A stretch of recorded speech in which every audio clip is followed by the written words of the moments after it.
Hi everyone, this is CA Gautam Khurana, your faculty for accounts, and I welcome you all in introduction class of CA Foundation Accounts at AVJ Lakshmi Nagar. आज की हम introduction class में हम लोग discuss करेंगे कि हमारा CA का जो अकाउंट्स का सिलेबस है इसका रोड मैप क्या रहेगा।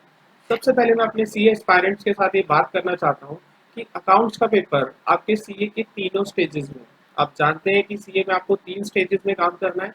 पहली स्टेज आपकी फाउंडेशन स्टेज होगी, ये तीनों स्टेजेस क्लियर करके ही आप सीए बनेंगे।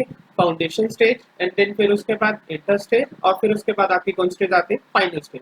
इन तीनों स्टेजेस में आपके पास अकाउंट्स का पेपर रहेगा। और अकाउंट्स में जैसा जानता हूँ आप लोग जो कॉमर्स बैकग्राउंड के हैं उनका अकाउंट्स का पेपर तो वैसे भी काफी अच्छा होता है, और उम्मीद करता हूँ कि जो बच्चे सीए जॉब परस्यू कर रहे हैं उनका अकाउंट्स का पेपर, अगर अकाउंट्स पेपर अच्छा होगा और अगर अच्छा नहीं भी है तो हम लोग फाउंडेशन कोर्स में जो चीजें हम 11th-12th में नहीं पढ़ी या जिनको हमने अच्छे ढंग से जिन पे काम नहीं किया, हम उनको इस बार अच्छे, क्योंकि फाउंडेशन कोर्स का मतलब ही क्या बच्चे कि जिन लोगों ने अकाउंट्स नहीं पढ़ा, मतलब जो दूसरे बैकग्राउंड से, लाइक नॉन कॉमर्स बैकग्राउंड से, साइंस से या फिर अदर स्ट्रीम से आते हैं, उनके लिए फाउंडेशन कोर्स है। और कॉमर्स वालों के लिए अगर बोलूँ तो अगर कुछ छूट गया है, अगर कुछ छूट गया है तो वो यहाँ पढ़ सकते हैं। और अकाउंट्स बच्चे आपको फर्स्ट स्टेज जो आपकी ये जो फाउंडेशन की है, इसमें आपको अपने अकाउंट्स के बेसिक्स को अच्छा करना है। अगर आपने 11th-12th में अकाउंट्स पढ़ा है, आई न्यू काफी आप बेस्ट फैकल्टी से पढ़कर आए हैं, मैं चाहूंगा फिर भी आप अकाउंट्स के बेसिक्स को एक बार फिर से देखें ताकि आपके बेसिक्स और अच्छे हो सके।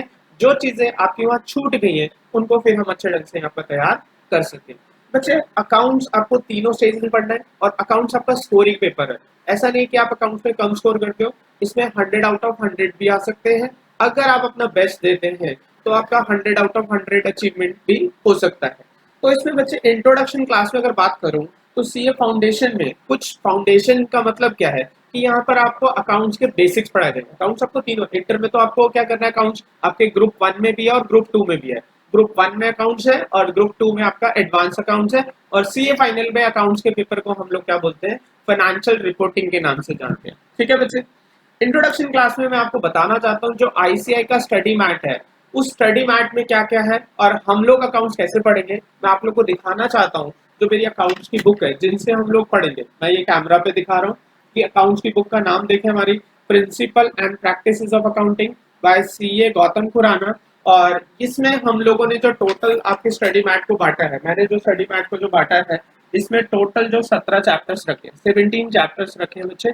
आईसीआई के अगर आप स्टडी मैट को देखोगे तो उसमें आपको ये 10 यूनिट्स मिल रहे हैं। हमने टोटल 17 चैप्टर्स रखे हैं और आपकी जो आईसीआई की स्टडी मैट है, ऑलमोस्ट मैंने 10 को 17 में कन्वर्ट करके, वहां पर 10 चैप्टर है, यहाँ पर मैंने उसके कितने चैप्टर्स बना दिए, 17। अगर आप आईसीआई के अगर चैप्टर वाइज बात करो, एग्जाम ओरिएंटेड अगर कई बच्चे तैयारी करते हैं तो वो सबसे पहले ये जानना चाहते हैं कि चैप्टर्स की वेटेज क्या है। जैसे आप लोग 11th-12th में आपको अकाउंट्स में चैप्टर्स की क्या मिलती थी, वेटेज मिलती, तो यहाँ मैं कोई वेटेज की बात नहीं करूंगा। आप सीए का कोर्स परस्यू कर रहे हैं तो आप यहाँ ध्यान रखना, आपको चैप्टर वाइज कोई वेटेज मेंशन नहीं है कि इस चैप्टर में से इतना आता है। हाँ, हम अपने पास्ट एग्जाम जो हुए हैं उनके बेसिस पे हम लोग एक एक्सपीरियंस हमारा जो बताता है कि ये चैप्टर इतनी वेटेज रखता होगा, बट आप कोई प्रिसाइज वेटेज ना माने कि इस चैप्टर में से इतना आता ही है। हो सकता है कि चैप्टर जो बहुत इंपॉर्टेंट है जिसमें से 20 मार्क्स का क्वेश्चन आया लास्ट अटेम्प्ट में, लेकिन इन दिस अटेम्प्ट को क्वेश्चन ही ना, मतलब उस चैप्टर में से कोई क्वेश्चन पूछा भी नहीं जा सकता।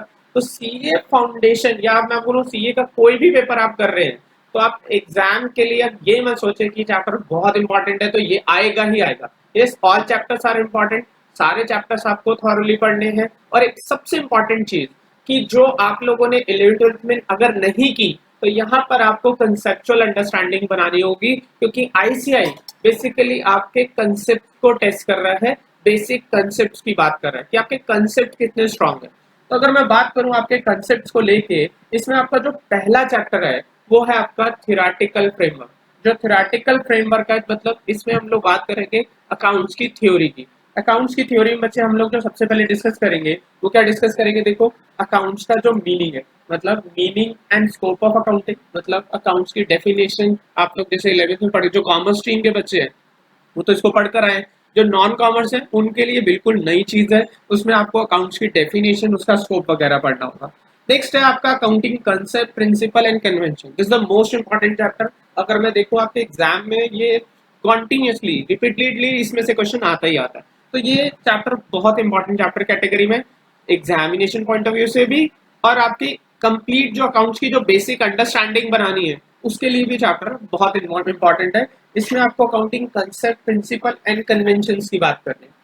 नेक्स्ट चैप्टर है आपका अकाउंट्स की टर्मिनोलॉजी, मतलब इसमें आपको सीखना है कि अकाउंट्स की बेसिक टर्म्स क्या होती हैं, एसेट की डेफिनेशन क्या है, लाइबिलिटी क्या होती है, current assets, capital, bad debt, ये सब आपको इसमें डिस्कस करना है।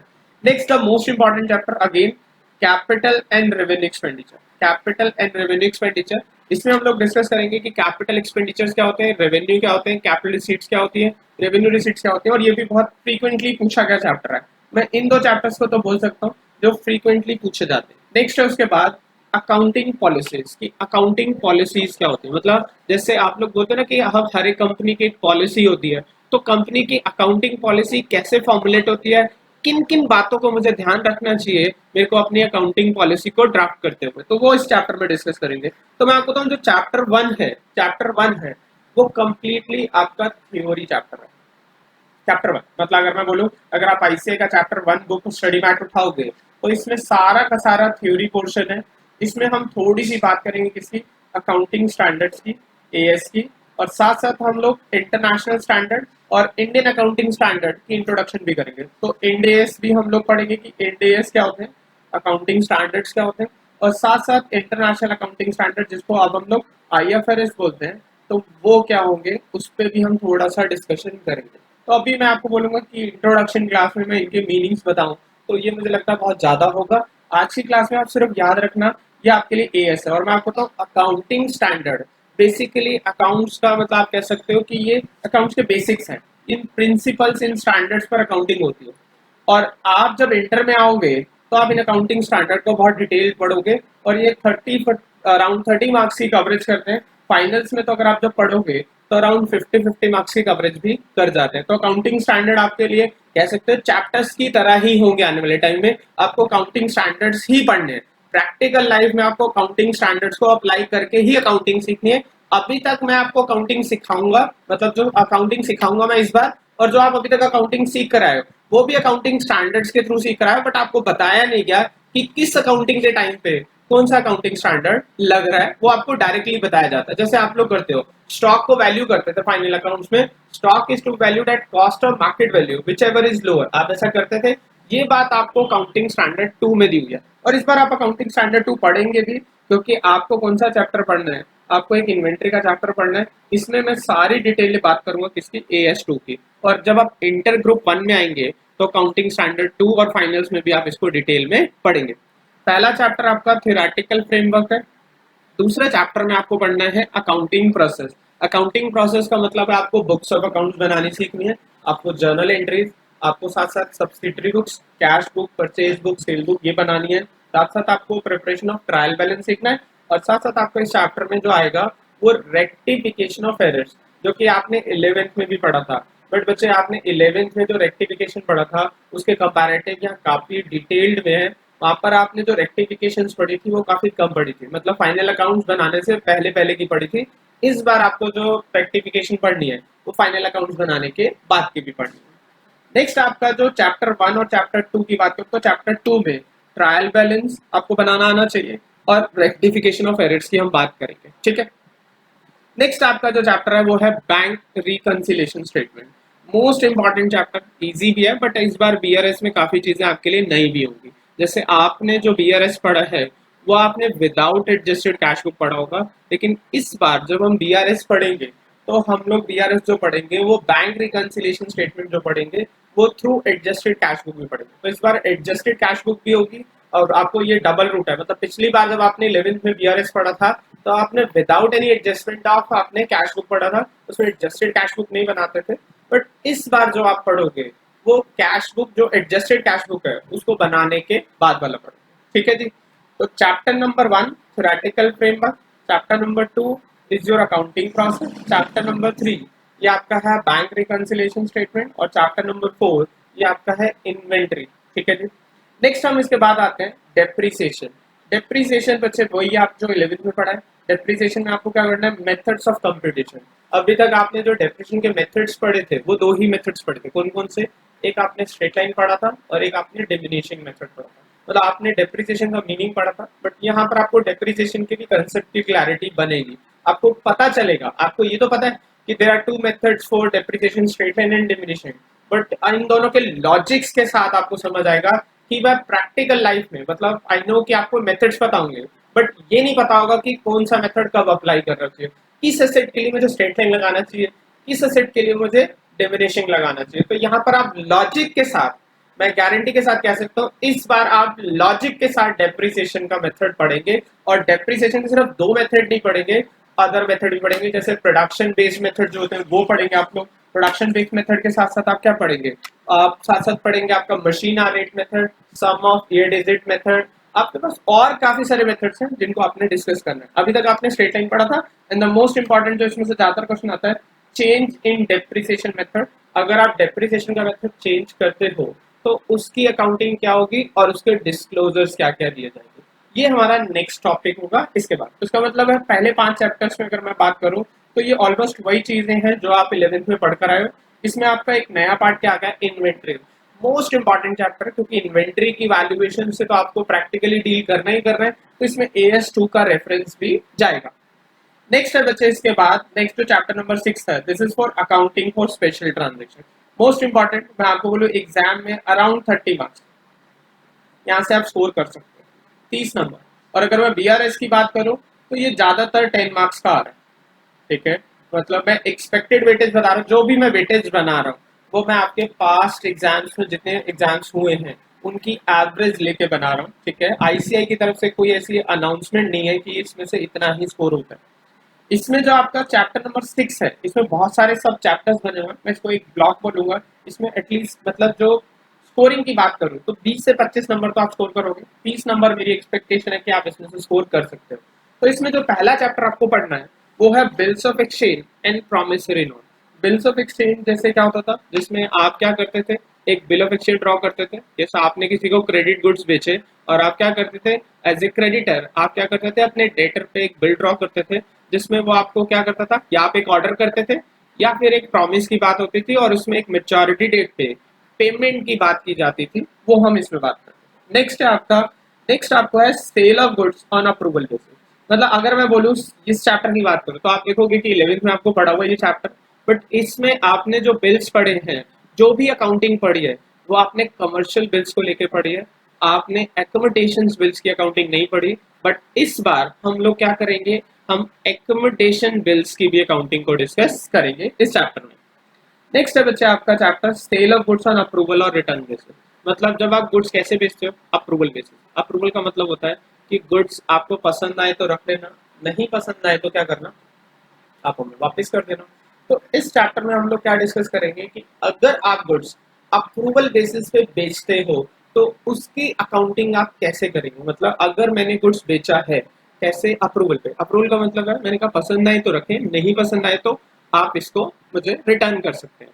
तो क्या मैं जब सेल को रिकॉर्ड करूंगा तो मैं सेल, मेरे लिए सेल रिकॉग्निशन कब होगी, क्या मैं उस दिन रिकॉर्ड करूंगा जिस दिन आप मुझे अप्रूवल दे देंगे, या फिर जिस दिन गुड्स मेरे गोडाउन से निकलेंगे मैं उस दिन अकाउंटिंग करूंगा। तो there are different methods for the accounting. मतलब अगर आप गुड्स अप्रूवल पे बेचते हैं तो इसके लिए अलग अलग मेथड्स आईसीआई ने सजेस्ट किया है। इट डिपेंड्स ऑन सिचुएशन कि आप कैसे ट्रांजेक्शन कर रहे हैं, हर एक मेथड की अपनी एक अलग एप्लीकेशन है। सिचुएशन का एक मेथड कहता है कि आप सेल सेम डे रिकॉग्नाइज कर दो जिस दिन गुड्स आपके गोडाउन से निकल रहा है, और दूसरा मेथड कहता है नहीं, जिस दिन अप्रूवल आए उसी दिन आप अपनी जो रेगुलर बुक्स ऑफ अकाउंट्स है उसमें आप सेल को recognize. There are two different methods, वो हम पढ़ेंगे। वैसे इसमें 3 मेथड है।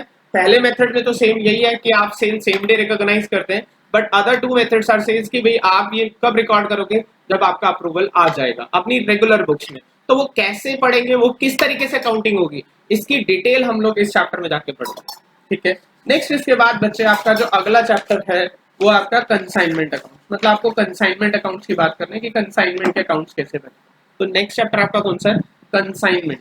कंसाइनमेंट में क्या होता है बच्चे, एक होता है कंसाइनर, एक होता है कंसाइन। मतलब आप as a consignor, as a principal अपने एजेंट्स को बोलते हैं, अपने एजेंट को बोलते हैं आप हमारे गुड्स बेचें, आपके होलसेल रेट पे वो आपका माल बेचता है। और फिर इस चैप्टर में जो एजेंट के थ्रू गुड्स बेचा जाता है और उस एजेंट को बदले में क्या मिलता है, कमीशन, और उसके सारे खर्चे कौन बियर करता है, एज ए प्रिंसिपल मैं कंसाइनर बियर करता हूँ। तो कंसाइनमेंट वाले चैप्टर में हमने ये देखना है कि कंसाइनमेंट एक्टिविटी से मुझे कितना प्रॉफिट आ रहा है। नेक्स्ट आपका चैप्टर, ये दो छोटे छोटे चैप्टर है, इसमें से आपको बताऊं 5 मार्क्स के दो क्वेश्चन जनरली आते हैं। एक आपका एवरेज ड्यू डेट का चैप्टर है, बहुत ही इंटरेस्टिंग है, इसको अभी हम जल्दी ही पढ़ेंगे। और साथ साथ आपका जो चैप्टर है अकाउंट करेंट, ये डिटेल बनाता है, इसमें हम अकाउंट करेंट बनाते हैं। जैसे आप करंट अकाउंट पढ़ते थे ना, कुछ उसी तरीके का आपको यहाँ पर बातें देखने को मिलेंगी। तो यहाँ पर एक चैप्टर आपका एवरेज ड्यू डेट, इसमें हम क्या करते हैं, एक एवरेज डेट निकालते हैं फॉर दी पेमेंट, मतलब डिफरेंट पेमेंट डेट में से मैं एक एवरेज डेट निकालता हूँ। नेक्स्ट बच्चे जो मेरे अगले चैप्टर्स हैं, ये बड़े बड़े चैप्टर्स की बात होती है, इसकी वेटेज भी हाई होती है। अगर मैं बात करूं फाइनल अकाउंट सोल प्रोप्राइटर्स, ये काफी अच्छा चैप्टर है, इसमें आपको फाइनल अकाउंट्स बनाने। आपने फाइनल अकाउंट सिर्फ ट्रेडर्स के बनाए थे, बट इस बार आपको फाइनल अकाउंट्स किसके बनाने, मैन्युफैक्चरर्स के भी बनाने। तो ट्रेडर्स के और मैन्युफैक्चरर के फाइनल अकाउंट्स में डिफरेंस क्या आता है। ट्रेडर्स के फाइनल अकाउंट्स की अगर मैं बात करूं, सोल प्रोप्राइटर कंसर्न की बात करूं, मैं कंपनीज की बात नहीं कर रहा। सोल प्रोप्राइटर के लिए अगर फाइनल अकाउंट्स की बात करो, एज ए ट्रेडर आप 3 अकाउंट बनाते हो, कौन कौन से, trading account, profit and loss account and balance sheet. But manufacturing के केस में आपके पास एक अकाउंट बढ़ जाता है, कौन सा, सबसे पहले आपका बनता है मैन्युफैक्चरिंग अकाउंट, और मैन्युफैक्चरिंग अकाउंट के बाद दूसरा कौन सा बनता है, ट्रेडिंग अकाउंट, और फिर उसके बाद आपका कौन सा बनता है, आपका प्रॉफिट एंड लॉस और एक बैलेंस शीट। तो मैन्युफैक्चरर के लिए 4, तो इस बार मैन्युफैक्चरिंग अकाउंट आपके लिए एक नया कंसेप्ट है, और साथ साथ आपने दो जो 4 अकाउंट है वो एक साथ बनाने सीखने कि वो 4 अकाउंट एक साथ कैसे बनाते हैं, ठीक है जी। नेक्स्ट आपका फेवरेट चैप्टर जो आपका आएगा, आपका financial statement of non profit organisation, NPO. ये आप 12th में पढ़कर आए, इस बार भी है, बट एनपीओ इस बार डिटेल में। आपने पिछली बार सब्सक्रिप्शन पढ़ा था, कंज्यूमेबल आइटम्स का ट्रीटमेंट पढ़ा था, साथ साथ आपने इनकम एक्सपेंडिचर बनाना सीखा था। लेकिन आपने इनकम एंड एक्सपेंडिचर के बेस पे रिसीट्स एंड पेमेंट अकाउंट बनाना नहीं सीखा था। इस बार हम क्या करेंगे, इनकम एंड एक्सपेंडिचर के बेस पे रिसीट्स एंड पेमेंट अकाउंट को भी बनाना सीखेंगे, क्योंकि रिसीट्स एंड पेमेंट भी हमको सीखना है। और साथ साथ एक क्वेश्चन ऐसा भी आएगा जिसमें हमारे पास रिसीट्स एंड पेमेंट और इनकम एक्सपेंडिचर दोनों बने होंगे, और हमें उसके बेस पे क्या करना है, हमें उसके बेस पे बैलेंस शीट ड्राफ्ट करनी है। तो हो सकता है आपके पास, तो there are 3 types of question, 3 types of problem. इसमें क्या हो जाएगा, एक इनकम एक्सपेंडिचर बनाने का, ये तो बेसिक क्वेश्चन है, और साथ साथ आपके पास क्या होगा, receipts and payment account on the basis of income expenditure, और साथ साथ आपको क्या पढ़ना है, आपको बैलेंस शीट बनानी सीखनी है। नेक्स्ट इसके बाद आपके पास पार्टनरशिप है। पार्टनरशिप तो मोस्ट इंपॉर्टेंट है। पार्टनरशिप में आप जैसे 12th में पढ़कर आए थे फंडामेंटल्स, फंडामेंटल्स के बाद फिर आपने क्या पढ़ा था, वैल्यूएशन ऑफ गुडविल, फिर admission, retirement and dissolution. Dissolution इस बार नहीं है, मतलब अगर मैं फाउंडेशन कोर्स की बात करूं तो फाउंडेशन कोर्स में आपके पास डिसोल्यूशन नहीं है। फाउंडेशन कोर्स में जो आपको पढ़ना है वो आपको एडमिशन, रिटायरमेंट एंड फंडामेंटल्स की बात करेंगे। जो डिसोल्यूशन है बच्चे वो आप सीए इंटर में जाके पढ़ेंगे, क्योंकि डिसोल्यूशन काफी बड़ा चैप्टर है। मतलब आप जो 12th में पढ़कर आए हो उसके कंपैरेटिव अगर आप पूरी पार्टनरशिप उठाओ तो वो चैप्टर अकेला बन जाता है। डिसोल्यूशन काफी वास्ट टॉपिक है, इसलिए उसे फाउंडेशन में नहीं रखा गया, उससे आपको सीए इंटर में रखा गया, ठीक है। तो आप सीए इंटर में जाके आप क्या पढ़ेंगे, डिसोल्यूशन पढ़ेंगे। यहाँ सिर्फ आपने क्या पढ़ना है, फंडामेंटल्स, और साथ साथ आपने एडमिशन, रिटायरमेंट एंड डिसोल्यूशन। फिर हम बात करें बच्चे, नेक्स्ट हमारा चैप्टर है इंट्रोडक्शन टू कंपनी अकाउंट। अब कंपनी अकाउंट्स में मुझे क्या पढ़ना है, जैसे मैंने शेयर्स पढ़े थे, डिबेंचर्स, यस हमने वही पढ़ना है। हमने क्या पढ़ना है, डेफिनेशन, शेयर्स एंड डिबेंचर्स की मीनिंग, और शेयर्स की अकाउंटिंग पढ़नी है, डिबेंचर्स की अकाउंटिंग पढ़नी है। बट डिबेंचर्स की अकाउंटिंग अगर मैं आपसे बात करूँ तो मुझे रिडेम्पशन नहीं पढ़ना, मुझे सिर्फ इशू पढ़ना है। तो क्या रिडेम्पशन मैं सीए में नहीं पढ़ूंगा, ये पढ़ूंगा। मैं कह रहा हूँ जो चैप्टर्स आपको दिख रहा है कि फाउंडेशन में नहीं है बट आपने 11th-12th में पढ़े, तो आप एक्सपेक्ट करें वो आपको आगे जाके मिले। कुछ आगे जाके की बात होगी, आपको इंटर में जाके, जब आप इंटर में आओगे तो आपको रिडेम्पशन पढ़ना, बिकॉज रिडेम्पशन भी वास्ट टॉपिक है। अब मैं कह रहा हूँ वहां आप थोड़ा थोड़ा पढ़कर आए, जो आप 11th-12th में पढ़कर आए रिडेम्पशन, वो तो बहुत ही कम पढ़ा है आपने। यहाँ पर आके बहुत डिटेल्ड में पढ़ेंगे, इवन आप रिडेम्पशन ऑफ प्रेफरेंस शेयर भी पढ़ेंगे, बट वो सीए इंटर में पढ़ेंगे। और साथ साथ यहाँ पर आपको ना स्टेटमेंट ऑफ पी&एल और आपको बैलेंस शीट का फॉर्मेट पढ़ना है as per schedule 3 of companies act 2013। But आप इसमें बैलेंस शीट और पी&एल बनाना नहीं है, मतलब आपको फाइनल अकाउंट्स बनाने नहीं है, बस एक ओवरव्यू लेना है, आपको उनके बारे में पता होना चाहिए। जो फाइनल अकाउंट्स ऑफ कंपनीज है वो भी इंटर में जाके ही आपको पढ़ना है। यहाँ पर आपको जो फाइनल अकाउंट्स बनाने हैं, जैसे 12th में सिर्फ फॉर्मेट्स पढ़े थे आपने, वैसे यहाँ पर फॉर्मेट्स पढ़ने। हाँ, बट जैसे 12th में आपने शेयर के केस में बैलेंस शीट बनाई थी, इश्यू ऑफ शेयर्स में फॉर फीचर के बाद बैलेंस शीट बनाते थे, वैसे यहाँ पर आपको बैलेंस शीट बनानी है। बट यहाँ वाली बैलेंस शीट थोड़ी सी डिफरेंट है, जो आप 12th में पढ़कर आए थे। आप देखेंगे, आपको पता चलेगा कि यहाँ बैलेंस शीट थोड़ा अलग ढंग से सिखाते हैं, वहां पर भी आपने बैलेंस शीट सीखा है, बट यहाँ की बैलेंस शीट थोड़ी सी अलग है। अब आप कहोगे क्या बैलेंस शीट अलग अलग होती है इंडिया में? नो, बट यहाँ पर आईसीआई का फॉर्मेट जो चल रहा है आपको उस हिसाब से बैलेंस शीट पढ़नी, ठीक है। तो हमारे पास टोटल जो चैप्टर्स हो गए सीए के हिसाब से, मतलब सीए मटेरियल के हिसाब से, आईसीआई के मटेरियल के हिसाब से टोटल 10 चैप्टर है। पहले 2 चैप्टर आपके थ्योरी है, इसमें थ्योरी, पहला चैप्टर में थ्योरी बोलूंगा, दूसरा चैप्टर आपका अकाउंटिंग प्रोसेस का, इसमें cash book, purchase book, cell book, ये मुझे लगता है आप लोग काफी मतलब डिटेल में पढ़कर आते हो। लेकिन हम शुरुआत करेंगे आपके एक बेसिक चैप्टर से, और बेसिक चैप्टर में उठाता हूँ बच्चे, वो हम चैप्टर की बात करते हैं, और वो चैप्टर है आपका कैपिटल एंड रेवेन्यू आइटम। जो बेसिक चैप्टर है हम उससे शुरुआत करें, ठीक है जी। आप अपनी बुक खोले, इसमें हम एक चैप्टर की शुरुआत करें। हाँ जी, अब हम अपना चैप्टर स्टार्ट करते हैं। आज यूनिट 3 मतलब चैप्टर 1, बुक में जो हमारी बुक है उसमें चैप्टर 1 में यूनिट 3, जो बहुत एक सिंपल सी इंट्रोडक्शन की यूनिट है, जिसमें आपको ये जानना है कि हम किन आइटम्स को कैपिटल बोलते हैं, किन आइटम्स को हम रेवेन्यू की कैटेगरी में रखते हैं। बिकॉज कैपिटल आइटम्स जो जाती है वो बैलेंस शीट से कंसर्न होती है, उनका बैलेंस शीट में पोस्टिंग होता है, और जो रेवेन्यू आइटम्स होती है उनको हम अपनी इनकम स्टेटमेंट में डील करते हैं। तो इसलिए सबसे पहले जो बेसिक कंसेप्ट हमें सीखना है कि कैसे हम क्लासिफिकेशन करते हैं, वो कौन कौन से फैक्टर्स हैं जिन पर बेस्ड होके हम आइटम्स को रेवेन्यू और कैपिटल में डिवाइड करते हैं। लेट्स स्टार्ट करते हैं बच्चे। सबसे पहले कैपिटल एक्सपेंडिचर्स क्या होते हैं?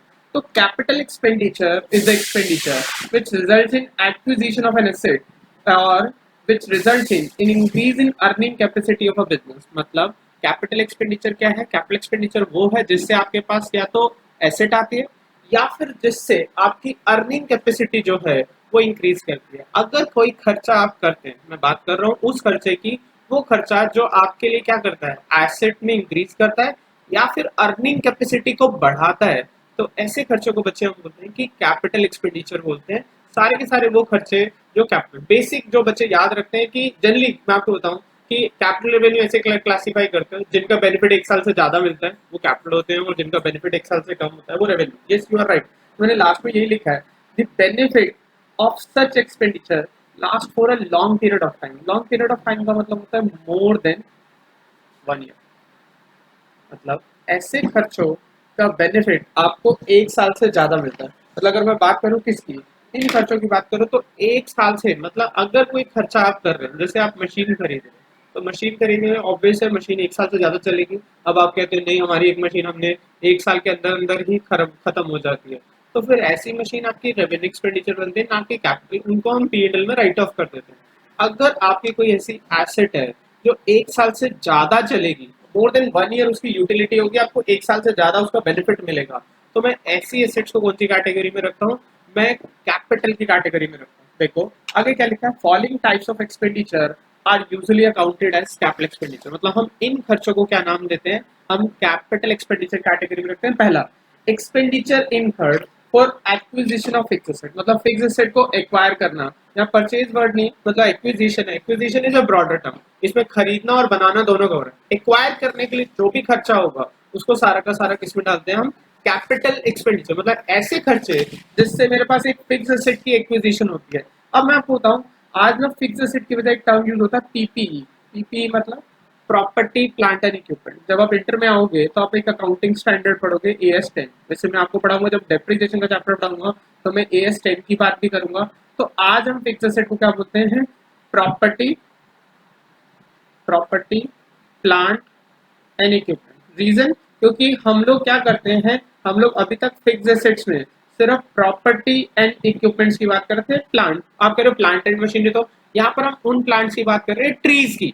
ट्रीज को भी फिक्स एसेट्स में लेते हैं। अगर कोई ट्री हमें लॉन्ग टर्म में फ्रूट्स देता है, जैसे मैंने एक ट्री ग्रो किया, अगर वो 1 साल में खत्म हो जाएगा, मतलब मैं उसकी लकड़ी बेच दूंगा, तो वो फिक्स एसेट्स की कैटेगरी में नहीं आता। तो इसलिए अब एक ब्रॉडर टर्म यूज होती है, इसको पीपी बोलते हैं। तो अगर मैं बोलूँ expenditure incurred for acquisition of PP, this is the, मतलब आप ऐसे बोल सकते हो कि ये ज्यादा प्रॉपर टर्म होगा, क्योंकि अब फिक्स एसेट की डेफिनेशन काफी वाइडर होगी। पीपी इसलिए इसका नाम करते हैं पीपीई, मतलब property plant and equipment such as land, building, machinery, furniture, motor vehicle, और साथ में आप ट्रीज भी कर सकते हो।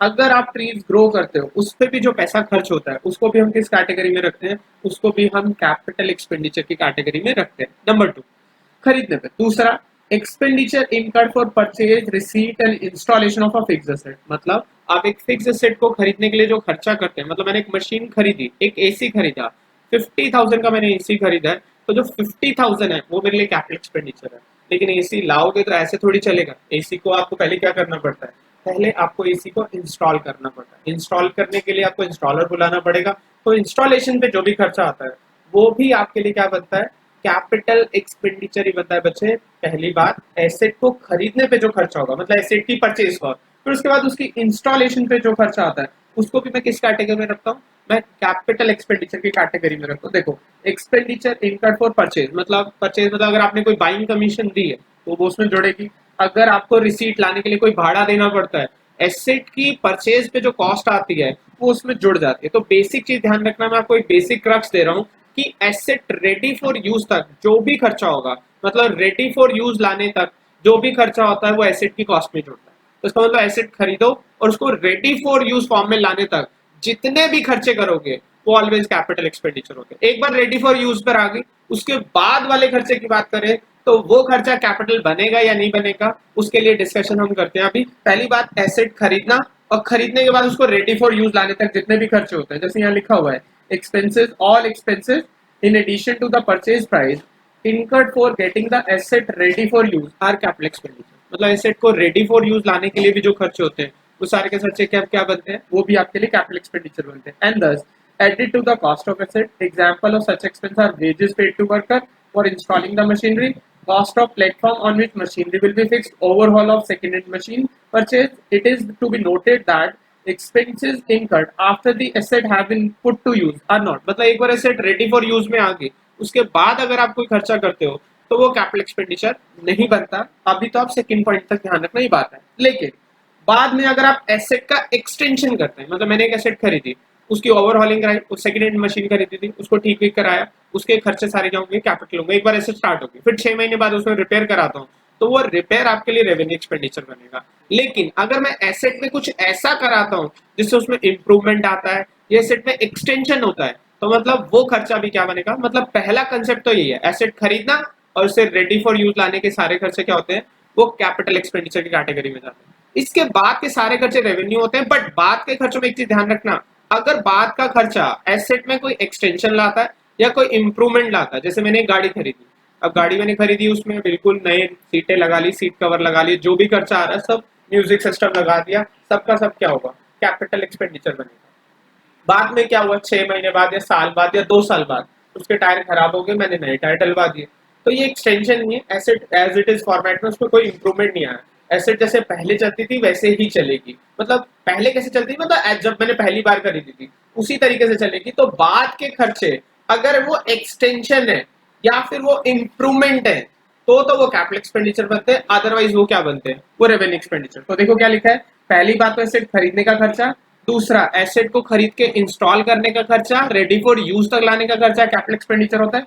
तीसरा, एक्सपेंसेस फॉर एक्सटेंशन और इंप्रूवमेंट इन फिक्स्ड एसेट, अगर बाद के खर्चे से एसेट में कोई इंप्रूवमेंट होता है या फिर कोई एक्सटेंशन होता है तो फिर इस खर्चे को मैं क्या बोलता हूँ, मैं इस खर्चे को कैपिटल एक्सपेंडिचर की कैटेगरी में रखता हूँ। ठीक है, देखो नेक्स्ट है fourth, expenditure incurred to acquired right to carry on business. मतलब आपको कोई बिजनेस करना है, उसके लिए कोई लाइसेंस लेना है, तो licence, right to carry on any business, मतलब आप कोई पेटेंट लिया, आपने कोई कॉपीराइट लिया, जैसे मैंने कोई मूवी बनानी है या मैंने कोई सपोज करो मैंने कोई एसेट बनाना है, उसका जो मैप है उसके लिए मैंने कॉपीराइट लिया है, तो उस पे जो खर्चा होगा वो सारा का सारा क्या होगा, वो कैपिटलाइज होगा। ध्यान रखना, वो कैपिटल एक्सपेंडिचर की कैटेगरी में जाएगा बच्चे।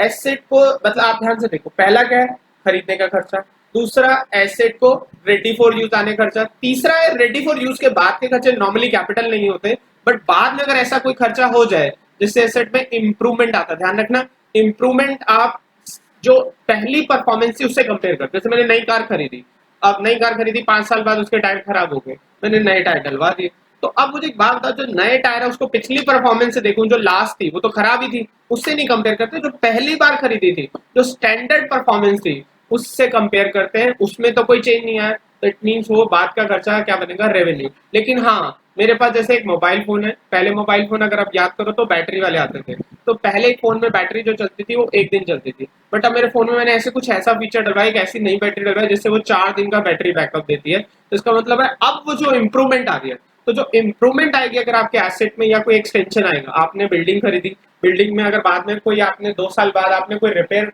कराई, कोई व्हाइट वॉश कराया, मतलब पहली बार आपने एसेट खरीदी, उस टाइम अगर आप रेडी फॉर यूज से पहले अगर आप कोई व्हाइट वॉश कराते तो वो कैपिटल होगी, बिकॉज रेडी फॉर यूज आप रेडी, आपने क्या करा, डायरेक्टली उसमें एंटर कर दिया, 2 साल बाद आपने उसमें व्हाइट वॉश कराया, तो 2 साल बाद अगर आप व्हाइट वॉश कराते हो तो वो क्या बनेगा, वो रेवेन्यू एक्सपेंडिचर बनेगा। लेकिन 2 साल बाद अगर आप उस पर कोई एक नया कमरा डालते हो, एक नई फ्लोर डालते हो, तो इट मीन्स वो क्या बनेगा, फिर वो आपके लिए कैपिटल एक्सपेंडिचर की कैटेगरी में आ जाएगा। ठीक है जी, नेक्स्ट देखो, नेक्स्ट है राइट टू एक्वायर, मतलब कैरी ऑन बिजनेस, और लीगल एक्सपेंस। लीगल एक्सपेंस जैसे जब आप प्रॉपर्टी खरीदते हो तो आपको स्टैंप ड्यूटी देनी पड़ती है, लॉयर को फीस देनी पड़ती है, तो क्या वो फीस भी आपका कैपिटल एक्सपेंडिचर होगा? यस। लेकिन एक बात ध्यान रखना, यहाँ पर एक चीज लिखे, legal expense incurred in connection with acquiring of fixed asset also capital expenditure, वो भी क्या बनता है, कैपिटल एक्सपेंडिचर ही बनता है। बट अगर मैंने कोई एसेट खरीदी, बाद में उसको खरीदने के बाद उसके टाइटल को मतलब डिफेंड करने के लिए मैं लॉयर को फीस देता हूँ, मतलब बाद में प्रॉपर्टी में डिस्प्यूट नहीं करता है, फिर अगर मैं लॉयर को फीस देता हूँ कि मेरा टाइटल डिफेंड करना है, तो वो खर्चा कैपिटल नहीं होता।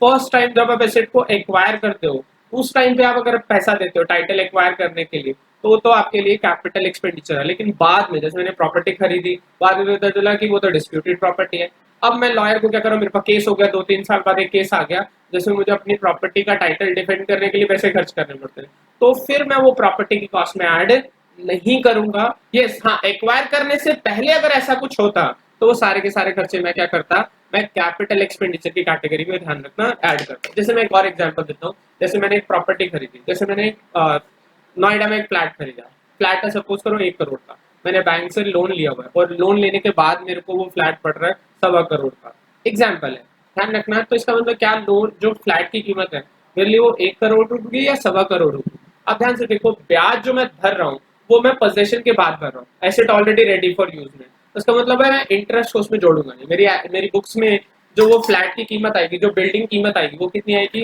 वो 1 करोड़ ही आएगी।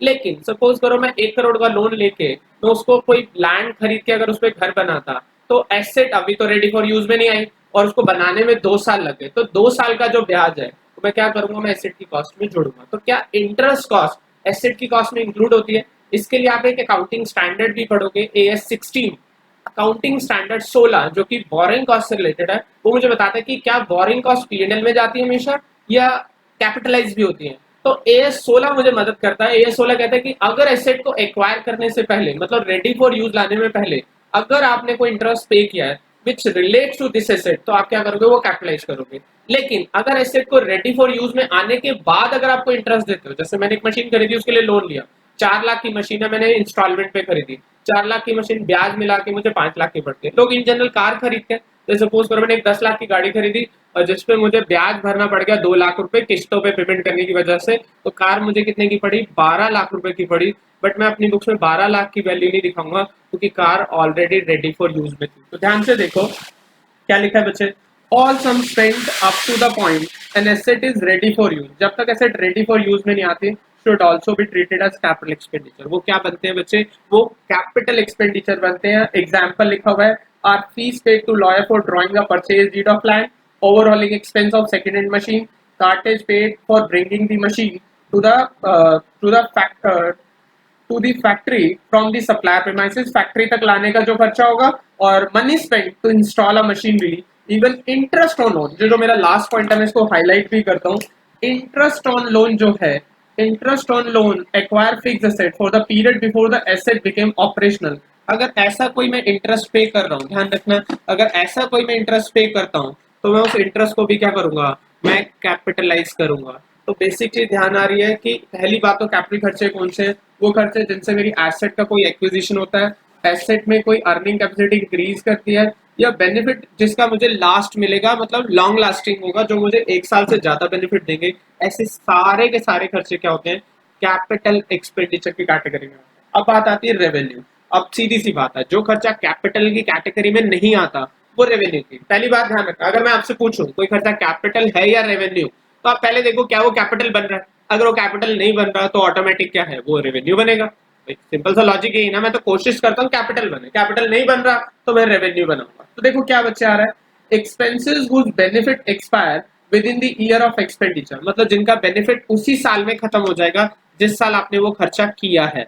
एंड विच आर, और आगे लिखा which are incurred to maintain the earning capacity of existing asset count as revenue. मतलब आप बेसिक डिफरेंस देखो, अगर किसी खर्चे का बेनिफिट एक साल से ज्यादा नहीं मिल रहा, आपको एक साल में उसका बेनिफिट खत्म हो रहा है, तो मैं ऐसे खर्चे को कौन सी कैटेगरी में रखूंगा, मैं रेवेन्यू एक्सपेंडिचर कैटेगरी में रखूंगा। और अगर किसी खर्चे का बेनिफिट मुझे एक साल से ज्यादा मिल रहा है, तो ऐसे खर्चों को मैं कौन सी कैटेगरी में रखूंगा, मैं कैपिटल की कैटेगरी में रखूंगा। तो कैपिटल रेवेन्यू समझ आ रहा है बच्चे, एक साल से ज्यादा तो कैपिटल, एक साल तक, क्योंकि कैपिटल एक्सपेंडिचर बैलेंस शीट में जाते हैं और डेप्रिसिएशन के फॉर्म में वो धीरे धीरे राइट ऑफ होते हैं। लेकिन रेवेन्यू एक्सपेंडिचर उसी साल में क्या होते हैं, P&L में चले जाते हैं। तो इसलिए हमारी बेसिक क्लासिफिकेशन जो कैपिटल रेवेन्यू की वो नेसेसरी है। इसलिए कैपिटल रिसीट्स आगे हम पढ़ेंगे, कैपिटल रिसीट आपकी इनकम बनती है, वो P&L में आती है एज एन इनकम। लेकिन जो रेवेन्यू कैपिटल रिसीट्स होती है, मतलब कैपिटल रिसीट आपकी बैलेंस शीट में जाती है, जो रेवेन्यू रिसीट्स होती है वो आपके P&L में क्रेडिट होती है। ठीक है, देखो नेक्स्ट क्या है बच्चे, अमाउंट पेड फॉर वेजेस, जैसे आप वेजेस पे करते हो, सैलरी पे करते हो, रेगुलर खर्चे जो आप मेंटेन करते हो डे टू डे ऑपरेशन के लिए, मतलब मुझे अपने बिजनेस को चलाने के लिए। जैसे मैंने क्या किया, मैंने अपने यहाँ पर कुछ इलेक्ट्रिक मीटर इंस्टॉल कराया, तो ये तो लॉन्ग टर्म चलेगा। तो इसका मतलब अगर इलेक्ट्रिक मीटर इंस्टॉल कराई, इलेक्ट्रिक वायरिंग कराई, इलेक्ट्रिक फिटिंग कराई है, तो वो कैपिटल एक्सपेंडिचर है। लेकिन अगर मैंने इलेक्ट्रिसिटी का बिल पे किया इस महीने का, तो वो तो मुझे वन टाइम बेनिफिट देगा और मेरी अर्निंग कैपेसिटी को वो मेंटेन करता है। फॉर एग्जाम्पल मैंने क्या करा, मैंने अपने घर में बहुत ओवरहॉलिंग, मतलब एक रेनोवेशन कराई, बहुत बड़े लेवल पे कराई है, तो ऐसे खर्चे को हम क्या बोलते हैं, हम कैपिटल बोलते हैं। लेकिन एक नॉर्मल रूटीन रिपेयर कराऊं, वो तो नॉर्मल रूटीन रिपेयर है, वो तो क्या होती है, वो रेवेन्यू एक्सपेंडिचर की तरह डील होती है। ध्यान से देखो क्या लिखा है, सैलरी, वेजेस, रिपेयर जो आप पे कर रहे हैं are the example of revenue expenditure. Depreciation of fixed asset is also revenue expenditure to the extent material used up, जितना मटेरियल यूज हो जाता है वो भी खर्चा क्या होता है, मटेरियल यूज्ड अप। ध्यान रखना, जितना आप goods, cost of goods sold होती है, they will be revenue expenditure. Similarly the cost of goods sold is revenue expenditure. Costs incurred to acquire an asset are capital, but cost incurred to keep them in working condition or to defend, ध्यान रखना, or to defend, इसमें exam में पूछा जाता है। Defend, आप defend कर रहे हो किसको, अपना टाइटल डिफेंड कर रहे हो। मैं अगर बात करूं, अगर अपना टाइटल डिफेंड करने के लिए अगर आप खर्चा करते हो, ऑनरशिप लिखा हुआ है, वर्किंग कंडीशन और to defend the ownership are revenue. Fees paid to lawyer for checking whether the all papers are in order before land is purchase. लेकिन अगर आपने कोई जमीन खरीदने से पहले उसके पेपर चेक कराए कि क्या उसके पेपर ठीक है या नहीं है, कोई फ्रॉड तो नहीं है, तो लॉयर आपसे पैसे मांगता है, अगर वो पैसे आप देते हो तो वो कैपिटल है। लेकिन बाद में अगर आपको ऐसे कोई झगड़ा आता है और उसके लिए आप लॉयर को फीस देते हो, तो वो आपके लिए क्या बनेगा, वो रेवेन्यू एक्सपेंडिचर है। कह रहा but if the latter a suit is filed against the purchaser the legal cost will be revenue type. बाद वाला खर्चा जो होता है वो रेवेन्यू टाइप होता है और पहले वाला खर्चा जो होता है वो कैपिटल टाइप होता है। मतलब पहले खरीदने से पहले अगर लॉयर को फीस दी, कोई भी लैंड खरीदने से पहले अगर आप लॉयर को फीस देते हैं तो वो क्या होगी, तो वो कैपिटल होगी। लेकिन बाद में अगर आपका टाइटल में कुछ प्रॉब्लम आती है, अगर बाद में आप पेमेंट करते हैं, तो वो क्या बनेगा, वो आपके लिए रेवेन्यू आइटम की तरह डील होगा। Is that clear? यस। आगे बात आती है बच्चे कि फैक्टर्स, कौन कौन से फैक्टर्स हैं जिन पर बेस्ड होकर हम क्लासिफिकेशन करते हैं कि खर्चा कैपिटल होगा या रेवेन्यू होगा। खाली एक क्राइटेरिया नहीं है, there are lots of criteria कि जिनके बेसिस पे हम लोग क्या करते हैं, डिफरेंट क्राइटेरिया बेसिस पे हम लोग बताते हैं कि खर्चा कैपिटल बनेगा या रेवेन्यू। आप इन जनरल तो एक बेसिस पे लेते हैं कि भाई देखो, मैंने आपको बोला कि रिपेयर्स, अगर किसी से पूछा जाए रिपेयर्स क्या होते हैं, कैपिटल या रेवेन्यू, तो आप बोलते हैं रिपेयर्स रेवेन्यू होती है। बट रिपेयर अगर बहुत बड़ा अमाउंट है, रिपेयर का अमाउंट, कई बार ना कैपिटल रेवेन्यू क्लासिफिकेशन करने के लिए मुझे अमाउंट इन्वॉल्व भी देखना होता है कि कई बार रिपेयर पे आपने बहुत कम अमाउंट किया है तो रेवेन्यू, लेकिन रिपेयर्स पे अगर आपने ह्यूज अमाउंट कर दिया, बहुत ज्यादा कर दिया है, नॉर्मली आप ऐसा नहीं करते बिकॉज ऑफ रेवेन्यू। खर्चों की अगर हम बात करें तो वो रेकरिंग नेचर के होते हैं, लेकिन अगर मैं बात करूं कैपिटल की बात करूं तो वो रेकरिंग नेचर के नहीं होते। तो आपने रिपेयर का अमाउंट बहुत ज्यादा कर दिया है तो आई विल एज्यूम कि वो बहुत ज्यादा है, वो नॉन रेकरिंग होते हैं, ऐसी रिपेयर रेगुलर बेसिस पे नहीं होती, तो इसलिए फिर हम इस खर्चे को क्या कर सकते हैं, हम कैपिटलाइज भी कर सकते हैं। चलो अब बात करते हैं कंसीडरेशन। कंसीडरेशन का मतलब है consideration in determining capital and revenue expenditure. मतलब वो कौन कौन से ऐसे चीजें हैं जिनके बेस पे हम डिसाइड करते हैं कि ये कैपिटल होगा या रेवेन्यू होगा, कैपिटल आइटम होगी या रेवेन्यू आइटम होगी। कह रहा था basic consideration in distinction between capital and revenue expenditure आप पहला नेचर ऑफ बिजनेस, वो क्या कर रहा है, नेचर ऑफ आपका बिजनेस किस चीज का है। सपोज करो मेरा बिजनेस है, जैसे हम कोचिंग बिजनेस करते हैं, हम आपको कोचिंग दे रहे हैं। अगर हम चेयर्स खरीदते हैं या लैपटॉप कंप्यूटर जिससे हम सारा रिकॉर्डिंग कर रहे हैं, ये मेरा विजुअलाइजर, या मैं अगर बात करूँ मेरे कंप्यूटर की बात करूँ या मेरे कैमराज की बात करूँ, तो ये सब मेरे लिए क्या है, मेरे लिए कैपिटल एक्सपेंडिचर है, क्योंकि इनका बेनिफिट मुझे बहुत टाइम के लिए मिलेगा। लेकिन अगर मैं बात करूँ जो इनके सेलर्स हैं, जो इनको माल को बेचते हैं, उनके लिए क्या है, ये रेवेन्यू एक्सपेंडिचर है, क्योंकि ये कॉस्ट ऑफ गुड्स सोल्ड करें। देखो क्या लिखा है, the nature of business is very important criteria in separating an expenditure between capital and revenue item. सबसे पहली बात तो आपको अगर कैपिटल रेवेन्यू में क्लासिफिकेशन करनी है, तो सबसे पहले तो आपको देखना यही है कि वो खर्चा जो है वो किस बिजनेस से रिलेटेड है। आगे एग्जाम्पल क्या लिखा, for a trader dealing in furniture, purchase of furniture is a revenue expenditure, but for any other trade the purchase of furniture should be treated as capital expenditure and shown in the balance sheet as an asset। आपको asset दिखानी। recurring nature, कह रहे the frequency of an expenditure is quite often in an accounting year, मतलब होती रहती है। it is said to be an expenditure of revenue while non recurring, मतलब आप बार बार ऐसा नहीं करते हो। जैसे मैं एग्जांपल देता हूँ, मैंने अपने सिनेमा हॉल में, मेरे पास 100 चेयर्स है मेरे सिनेमा हॉल में, मेरा जो मल्टीप्लेक्स है उसमें सिनेमा हॉल में 100 चेयर्स है, मैंने उसमें 50 शेयर्स और बनवा दी। क्या ये कैपिटल है या रेवेन्यू? ये कैपिटल। क्यों? क्योंकि जो कैपिटल खर्चा है उससे मेरा इंप्रूवमेंट, मेरी एसेट का एक्सटेंशन हो रहा है। तो इस खर्चे से क्या हो रहा है, इस खर्चे से मेरी एसेट का एक्सटेंशन हो रहा है, मेरी एसेट का इंप्रूवमेंट आ रहा है, मतलब इंक्रीज कर रही है, मेरी अर्निंग कैपेसिटी बढ़ रही है। लेकिन अगर मैं बात करूं, मेरी 100 चेयर्स हैं, बट 100 चेयर्स का मैंने क्या करा, उसको रेनोवेट करा दिया, मतलब 100 की 100 चेयर पुरानी निकाल दी और नई डलवा दी। तो क्या ये खर्चा कैपिटल होगा या रेवेन्यू?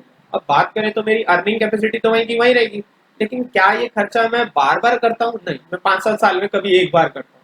तो इसलिए ड्यू टू द मतलब फ्रीक्वेंसी, मतलब ये खर्चा कभी कभी हो रहा है, सीटें मैं कभी कभी बदलवाता हूँ, तो इसलिए मैं इस खर्चे को क्या कर सकता हूँ, मैं कैपिटल की कैटेगरी में डिवाइड करूंगा। तो खाली आप इस बेसिस पे ना करें कि वो जनरल रिपेयर है, कि भाई जैसे मेरी अर्निंग कैपेसिटी नहीं बढ़ रही, चेयर्स मैंने लगवाई है, पहले भी 100 थी अब भी 100 है, बट मैं बार बार अपनी चेयर्स को नहीं बदलवाता हूँ, इसीलिए मैं इस खर्चे को क्या करूंगा, मैं कैपिटलाइज करूंगा। तो क्या लिखा है, if the frequency of an expense is quite often in an accounting year then it is said to be an expenditure of revenue nature, while the other जो नॉन रिकरिंग एक्सपेंडिचर्स होते हैं in infrequent nature do not occur often in an accounting year will be capital. वो आपके क्या होते हैं, capital. तो इसीलिए मैं आपको बता रहा हूँ, जो चेयर्स की कवर बदलवा, मैंने सीट कवर बदलवा दी, जो कि मैं फ्रीक्वेंटली नहीं करता, या तो मैं अपने मतलब अपने सिनेमा हॉल की जो चेयर्स हैं उनका सीट कवर या वो सीटें मैं बदलवाता रहता हूँ, हर साल बदलवाता हूँ, तो मेरे लिए रेवेन्यू है। लेकिन मैं कभी कभी बदलवाता हूँ तो मेरे लिए वो क्या बन जाएगा, मेरे लिए वो कैपिटल एक्सपेंडिचर की कैटेगरी में आएगा बच्चे। ठीक है जी। Next, purpose for expense. आप पर्पस खर्चा क्या है, क्या expense for repair of machine में be incurred in course of normal maintenance of asset. अगर आप नॉर्मल मेंटेनेंस ऑफ एसेट जैसे आप कराते हैं, अगर आप ऐसा खर्चा करते हैं, such expenses are in revenue nature. On the other hand, expenditure incurred for major repair of asset so as to increase its productive capacity is capital in nature. However, determination of cost of maintenance and ordinary repair, which should be expense, as opposed to cost which ought to be capitalized, is not in always simple। मतलब आप ध्यान रखना, अगर आपने normal repair maintenance जो आप कराते हो, अगर आप ऐसा खर्चा करते हो, फिर तो ये आपके लिए क्या बनेगा, आपके लिए रेवेन्यू। लेकिन आपकी रिपेयर्स नॉर्मल नहीं है, जैसे मैंने अभी एग्जांपल दिया था, तो उसमें वो क्या होगा, वो कैपिटल है। Next, the most important point कि अर्निंग कैपेसिटी पे क्या इफेक्ट पड़ता है। अगर किसी खर्चे से आपकी अर्निंग कैपेसिटी बढ़ती है तो वो कैपिटल है, और अगर आपकी अर्निंग कैपेसिटी सेम रहती है, जो अर्निंग मतलब आप खुद सोचो, रूटीन के जो खर्चे होते हैं, मैं अपने स्टाफ को तनख्वाह देता हूँ, बिकॉज ऑफ जो मेरी अर्निंग आ रही है वो तो बनी रहे। अगर मैं अपने स्टाफ को तनख्वाह या मैं अपनी इलेक्ट्रिसिटी के बिल्स नहीं पे करूंगा, तो इसका मतलब फिर तो अगर मेरे पास जैसे 4 एसी है, अब मैंने 4 एसी और खरीद लिए, 4 पहले से 4 और, तो उसका मतलब वो 4 एसी में क्यों लगवा रहा हूँ, क्योंकि मेरे पास काम बढ़ रहा है इसलिए तो कर रहा हूँ, तो वो मेरे लिए कैपिटल एक्सपेंडिचर होगा। लेकिन अगर मेरी अर्निंग कैपेसिटी सेम रहती है तो मेरे लिए क्या होगा, वो रेवेन्यू एक्सपेंडिचर होगा। तो देखो क्या लिखा है, the expense which help to generate income और revenue in the current period are revenue in nature and should be match against the revenue earn in the current. तो मैचिंग कंसेप्ट में पढ़ेंगे कि वो खर्चा करंट पीरियड में क्या कर देना चाहिए, वो मैच करा देना चाहिए with the current year revenue से। बट अगर हम बात करें किसी कैपिटल की, on the other hand, if the expenditure helps to generate revenue over more than one accounting period, it is generally called capital expenditure. When expenditure on improvement and repair of fixed asset is done, it has to be charged to P&L account. if the expected future benefits from fixed asset do not change, and it will be included in the book value of fixed asset. While the where the expected future benefits from the asset increases, जहाँ पर क्या होगा, आपके expected future benefit मतलब earning capacity बढ़ेगी तो capital है, और अगर अर्निंग कैपेसिटी सेम रहेगी किसी खर्चे से तो मैं ऐसे खर्चों को क्या बोलूंगा, ऐसे खर्चों को मैं रेवेन्यू कैटेगरी में डालूंगा। लास्ट होता है मेटेरियलिटी। आप ध्यान समझना बच्चे कि ये जो पॉइंट्स हम पढ़ रहे हैं हमें हेल्प करते हैं कि कभी अगर मुझे दिक्कत आती है, कभी मुझे नहीं समझ आ रहा है कि खर्चा कैपिटल एंड रेवेन्यू, तो ये वो पॉइंट्स हैं, ये जो वो कसौटियां हैं जिनकी मदद लेके मैं क्लासिफिकेशन कर सकता हूँ। If there is any doubt then आप कर सकते हो। इफ देयर इज मतलब एनी डाउट, अगर आपको कुछ भी डाउट आ रहा है कि आप ये खर्चा कैपिटल और रेवेन्यू को क्लासिफाई करने में कंफ्यूजन आ रही है, तब इन 5 पॉइंट की मदद ले सकते हो। मतलब अर्निंग कैपेसिटी बढ़ रही है नहीं बढ़ रही, आपका बिजनेस से कैसा है, उससे रिलेटेड है या नहीं है, मतलब नेचर ऑफ बिजनेस में आता है या नहीं आता। और लास्ट जो पॉइंट है आपका मेटेरियलिटी ऑफ अमाउंट इन्वॉल्व, मतलब सम टाइम हमें नहीं समझ आ रहा ये खर्चा क्या होना चाहिए, तो हमने अमाउंट पैसा कितना खर्च किया है उस बेसिस पे भी मैं इसको रेवेन्यू और कैपिटल में क्लासिफाई कर सकता हूँ। देखो कह रहे relative proportion of the amount involve is the another important consideration and distinction between revenue and capital item.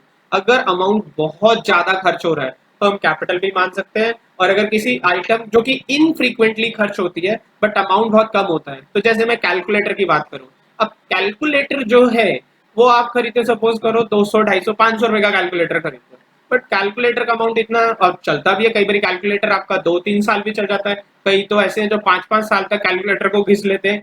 अब बात करें क्या कैलकुलेटर कैपिटल एसेट की तरह दिखाते हैं, तो नहीं दिखाते, क्योंकि भाई उसका अमाउंट छोटा होता है, उसको हम उसी साल में क्या करते हैं एज इन रेवेन्यू एक्सपेंडिचर मान के एक्सपेंस कर देते हैं बिकॉज ऑफ मेटेरियलिटी। और बड़ा अमाउंट होता है तो हम क्या करते हैं, बट आप ध्यान देखो कैलकुलेटर 1 साल से ज्यादा चल रहा है फिर भी हम उसको कैपिटल नहीं दिखा रहे बिकॉज ऑफ मेटेरियलिटी, मतलब अमाउंट बड़ा नहीं है, इसीलिए हम उसको क्या दिखा देते हैं as a revenue item book कर लेते हैं।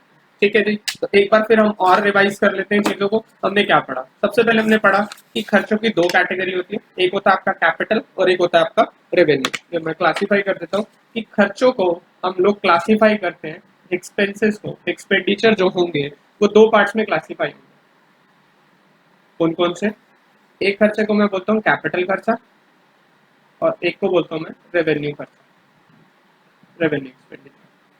कैपिटल कौन से, वो खर्चे जो more than one accounting, more than one accounting, one accounting year, 1 साल से ज्यादा के लिए बेनिफिट, वन 1 साल से ज्यादा के लिए जो खर्चे होंगे, और ये सिर्फ किसके होते हैं, ये होते हैं सिर्फ 1 साल ही इसका बेनिफिट मिलेगा। अगर किसी खर्चे का बेनिफिट 1 साल तक ही मिलता है, 1 साल से ज्यादा नहीं मिलता, तो हम उसको रेवेन्यू कैटेगरी में डालते हैं। और ये मैंने 5 पॉइंट्स बताए थे, एसेट को खरीदने का खर्चा, एसेट को इंस्टॉल करने का खर्चा, बाद में इम्प्रूवमेंट का खर्चा, और राइट टू कैरी ऑन मतलब कोई लाइसेंस पेटेंट आपने लेना है तो उसका खर्चा, और फिर उसके बाद लीगल फीस भी किस कैटेगरी में चली जाती है, आपकी कैपिटल की में जाती है अगर आप पहली बार लीगल फीस देते हैं। बाद में अगर आप लीगल फीस देते हैं तो फिर क्या होती है, वो आपकी रेवेन्यू आइटम्स में कवर होती है। ठीक है, नेक्स्ट अब बात करते हैं कैपिटल रिसीट और रेवेन्यू रिसीट।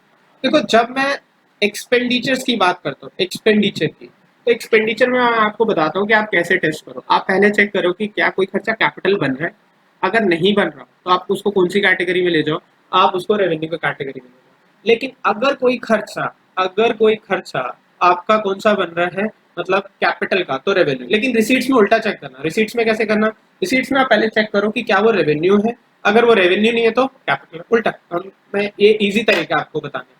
तो रेवेन्यू रिसीट्स क्या होती है, क्या द रिसीट्स और income which are receive by the business organisation in the course of normal activities are revenue receipt. मतलब जो नॉर्मल कोर्स में आपको पैसा मिलता रहता है, रूटीन में जो आपके बिजनेस में कलेक्शंस होते हैं, जैसे हमारा बिजनेस क्या है, कोचिंग्स का, हमारा प्रैक्टिस है। मैं 2 काम करता हूँ, आपको कोचिंग्स कर रहा हूँ, साथ साथ मैं आपको क्या कर रहा हूँ, मैं अपनी प्रैक्टिस कर रहा हूँ। तो इनसे मेरी जो ये तो मेरी रेगुलर रिसीट्स है। अगर इन रेगुलर रिसीट से मुझे मतलब नॉर्मल बिजनेस एक्टिविटी से जो पैसा आ रहा है, ये मेरे लिए क्या होती है, रेवेन्यू रिसीट। जैसे बैंक है, बैंक के लिए रेवेन्यू रिसीट्स क्या होगी, ब्याज। इन्वेस्टमेंट कंपनियों के लिए क्या होगा, डिविडेंड, इंटरेस्ट। मतलब मैं अगर इन्वेस्टमेंट करता हूँ तो मेरे पास इंटरेस्ट इनकम आएगी, और मेरे पास क्या आएगा, मेरे पास डिविडेंड इनकम आएगी जो मेरी नॉर्मल बिजनेस एक्टिविटी से आ रही है। तो मैं उसको क्या बोलूंगा, उसको मैं रेवेन्यू रिसीट्स बोलूंगा। कैपिटल रिसीट क्या होती है, जो आपको नॉर्मल बिजनेस एक्टिविटी से नहीं मिलती। जैसे मैंने क्या किया, मेरे पास एक कार थी जो मेरे को अब यूज में नहीं है, मैंने बेच दी, तो अब जो अमाउंट मुझे कलेक्ट होगा वो क्या होगा, वो कैपिटल, क्योंकि रिसीट तो आ रही है बट वो नॉर्मल बिजनेस एक्टिविटी से नहीं आ रही। और एग्जाम्पल, मैंने बैंक से लोन लिया, बैंक से मुझे 10 लाख रुपए का लोन लिया, मैंने 1 करोड़ का लोन लिया, कितने का भी लोन लिया, वो लोन से जो मुझे रिसीट आ रही है वो मेरी नॉर्मल बिजनेस एक्टिविटी से तो नहीं आ रही। तो ऐसी रिसीट को मैं क्या बोलूंगा, ऐसी रिसीट को मैं कैपिटल रिसीट बोलूंगा। तो देखो क्या लिखा है, देखो receipts which are not revenue nature are capital receipt, जो कि रेवेन्यू नहीं होती वो कौन सी होती है, वो आपकी कैपिटल होती है।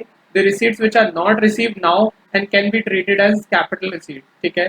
Capital contribution by the member, share capital, company के केस में जो आप शेयर्स खरीदते हैं, जो शेयर से जो पैसा आता है उसको भी मैं किस कैटेगरी में रखता हूँ, कैपिटल रिसीट। मतलब लोन लेना, एसेट बेच के पैसे आना, गवर्नमेंट से ग्रांट मिलना, अगर वो रूटीन ग्रांट नहीं है, नॉर्मली आपको नहीं मिलती है, कभी कभी मिलती है, तो मैं उसको किस में दूंगा। और कैपिटल रिसीट का नेचर भी क्या होता है, ये नॉन रेकरिंग नेचर की होती है। बट जो रेवेन्यू रिसीट्स होती हैं वो आपकी कौन सी होती है, वो रेकरिंग होती है। और जबकि कैपिटल रिसीट क्या होती है, वो आपकी नॉन रेकरिंग नेचर की होती है। तो क्लियर है, कैपिटल रिसीट, रेवेन्यू रिसीट। अगर कोई रिसीट आपके पास पैसा आ रहा है वो नॉर्मल बिजनेस एक्टिविटी से आ रहा है, तो नॉर्मल बिजनेस एक्टिविटी से जो भी पैसा आएगा मैं उसको किस कैटेगरी में रखूंगा, मैं उसको रेवेन्यू रिसीट्स की। इंटरेस्ट, फीस, एनपीओ याद है, एनपीओ आप पढ़ते थे उसमें सब्सक्रिप्शन मिलता था, वो रेगुलर है इसलिए आप उसको रेवेन्यू में लिखते थे, ठीक है। तो आप उसमें देखो, आप पढ़ते थे स्पेशल डोनेशन जो होती है, 12th में आपने पढ़ा था कि स्पेशल तरीके की डोनेशन आपको वो रेगुलर नहीं मिलती, इसलिए आप उसको क्या करते हो, आप उसको कैपिटलाइज करते हो, आप उसको कैपिटल रिसीट की तरह डील करते हो। तो नॉर्मल रेगुलरली जो पैसा मिलेगा मैं उसको क्या लिखूंगा, मैं उसको रेगुलर पैसे को क्या करूंगा, मैं रेवेन्यू रिसीट की तरह मानूंगा। लेकिन अगर मुझे रेगुलर अमाउंट नहीं मिल रहा, वो इरेगुलर मतलब नॉन रेकरिंग नेचर का है, तो मैं उसे कौन सी रिसीट में डालूंगा, मैं कैपिटल रिसीट का उसे पार्ट मानूंगा, ठीक है जी। नेक्स्ट, अब हमारा इस चैप्टर में नेक्स्ट टॉपिक आ रहा है बच्चे, या हाँ नेक्स्ट चैप्टर नेक्स्ट टॉपिक पढ़ते हैं, फिर हम लोग कुछ क्वेश्चंस की बात भी करेंगे। नेक्स्ट है कि भी एक खर्चा होता है, कैटेगरी होती है जिसको बोलते हैं डेफर्ड रेवेन्यू एक्सपेंसेस। हमने पढ़ा कि खर्चे का बेनिफिट कौन सा होता है, अगर किसी खर्चे का बेनिफिट 1 साल मिलता है तो ऐसे खर्चों को मैं क्या बोलता हूँ, ऐसे खर्चों को मैं रेवेन्यू एक्सपेंडिचर बोलता हूँ। और अगर 1 साल से ज्यादा बेनिफिट मिलेगा तो ऐसे खर्चों को मैं क्या बोलूंगा, मैं कैपिटल एक्सपेंडिचर बोलूंगा। लेकिन इन प्रैक्टिकल लाइफ कभी कभी ऐसी प्रॉब्लम्स आती हैं, किस टाइप की, कि खर्चा जो हम कर रहे हैं वो बेसिक रेवेन्यू नेचर का है, बट समटाइम उसका बेनिफिट आपको 1 साल से ज्यादा मिलता है। जैसे मैं एग्जांपल देता हूँ कि मैंने एडवर्टीजमेंट करी, और एडवर्टीजमेंट आप देखते हो रेगुलर बेसिस पर होती है, रेकरिंग नेचर की होती है। लेकिन मैंने एक नया प्रोडक्ट लॉन्च करना था, और उस नए प्रोडक्ट मतलब मेरा एक नया ड्रिंक, सॉफ्ट ड्रिंक लॉन्च हो रहा है, और उस सॉफ्ट ड्रिंक की लॉन्चिंग में मैंने ह्यूज एडवर्टीजमेंट, जैसे आईपीएल जब लॉन्च हुआ था तो आईपीएल पे बहुत ज्यादा पैसा लगा था, तो जब लॉन्चिंग में आपने पैसा खर्च किया ज्यादा, तो उस टाइम पे जो शुरुआत में खर्चा होता है वो बहुत ज्यादा होता है, और मुझे लगता है कि इसका बेनिफिट मुझे आने वाले सालों में भी मिलेगा। तो अगर मैं इस खर्चे को कैपिटल बोलूं तो इसका मतलब है ये गलत हो जाएगा। क्यों? क्योंकि एडवर्टाइजमेंट बेसिकली रेवेन्यू कैटेगरी का है, लेकिन रेवेन्यू का फीचर क्या, उसका बेनिफिट 1 साल मिलेगा। तो एक प्रॉब्लम आने लगी कि खर्चा बेसिक रेवेन्यू का था, बट वो बेनिफिट 1 साल से ज्यादा दे रहा है, हम उसे कैपिटल में भी ले जा सकते हैं। रीजन क्योंकि अगर एडवर्टीजमेंट को, अगर हमने नॉर्मल एडवर्टीजमेंट को भी कैपिटल में डाला तो फिर हमें सारी एडवर्टीजमेंट कैपिटल में, तो हमने एक हेड और डेवलप किया जिसको बोलते हैं डेफर्ड रेवेन्यू एक्सपेंडिचर। क्या होते हैं, कह रहे there are certain expenses which may be in the nature of revenue but their benefit may not be consumed in the year in which such expenditure has been incurred। मतलब जो by default revenue nature का है। तो मैं एक छोटी सी आपको एक बेसिक सी बात बोलूं कि एक खर्चा है जो कि बाय नेचर रेवेन्यू के घर में रहता है, एडवर्टाइजमेंट।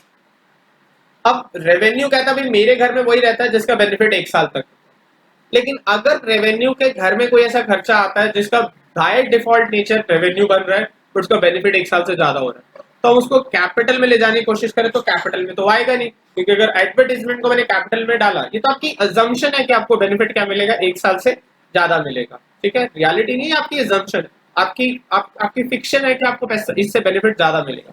तो आप ये ऐसा लगा रहे हैं कि आपको बेनिफिट ज्यादा मिलेगा, और आप मैचिंग कंसेप्ट की वजह से क्या कर रहे हो, इस खर्चे को डेफर करना चाहते हो, आगे दिखाना चाहते हो। इट मींस मतलब next in future accounting periods में, तो आप ना तो उसे रेवेन्यू में रख सकते हैं ना कैपिटल में, तो इसलिए एक नई जगह बनाई थी जिसका नाम रखा गया डेफर्ड रेवेन्यू एक्सपेंडिचर।